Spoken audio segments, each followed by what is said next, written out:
शरद पवारांचा जरांगेंना वारंवार फोन, पवारांच्या सांगण्यानुसारच जरांगे वागतात। आरक्षण कार्यकर्त्या संगीता वानखेडे यांचा गंभीर आरोप।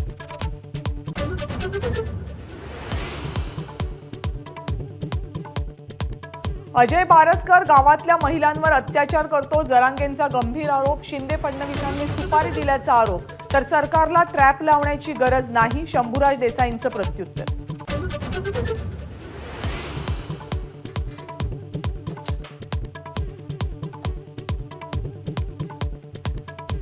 आंदोलनात वृद्धांच्या जीवाला काही झालं तर जरांगे जबाबदार, मंत्री छगन भुजबळांचं प्रत्युत्तर। जरांगे कुणाचीही पर्वा करत नसल्याची टीका।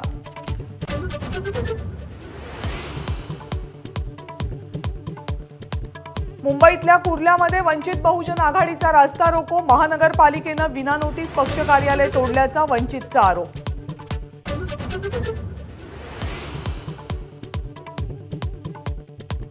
पुण्यामध्ये पब संस्कृतीतून ड्रग्सचा महापूर, त्यामुळे पुण्यामध्ये पब नकोतच, काँग्रेसचे आमदार रवींद्र धंगेकर यांची मागणी।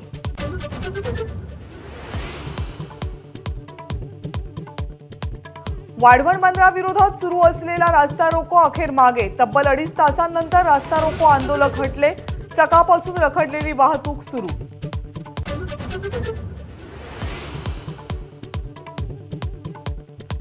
मुंबईतल्या महत्वाकांक्षी कोस्टल रोडचा पहिला टप्पा फेब्रुवारी अखेर किंवा मार्चच्या पहिल्या आठवड्यात सुरू होणार, पंतप्रधान नरेंद्र मोदींच्या हस्ते होणार उद्घाटन।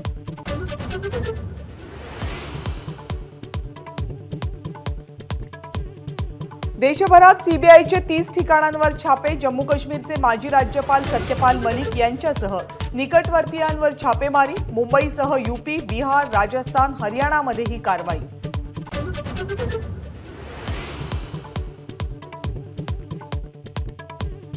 शिंदे फडणवीस सरकारकडून अदानींना मुंबई विकण्याचा घाट सुरू, संजय राऊत यांचा गंभीर आरोप। देवेंद्र फडणवीस मुंबईचा सौदा करत असल्याचं राऊतांचं वक्तव्य।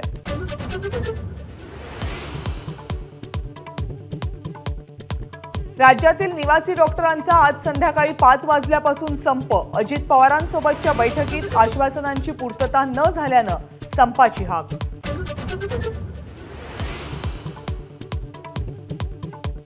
सहली दरम्यान 1ली ते 3रीच्या वर्गातील मुलींशी गैरवर्तन केल्याच्या आरोप प्रकरणी ठाण्यातल्या शाळेबाहेर पालकांचा मोठा जमाव, शाळा प्रशासन बदलण्याची पालकांची मागणी।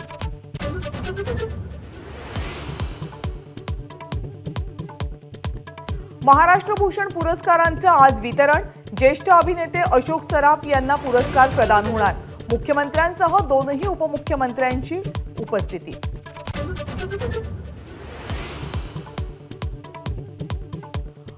द इंद्राणी मुखर्जी स्टोरी या नेटफ्लिक्सवरच्या डॉक्युमेंटरीचं प्रदर्शन हायकोर्टानं तुर्तास थांबवलं, वेब सिरीजमुळे केसवर परिणाम होईल, सीबीआयचा आक्षेप, तर कोर्टासाठी विशेष स्क्रीनिंग करण्याचे नेटफ्लिक्सला निर्देश।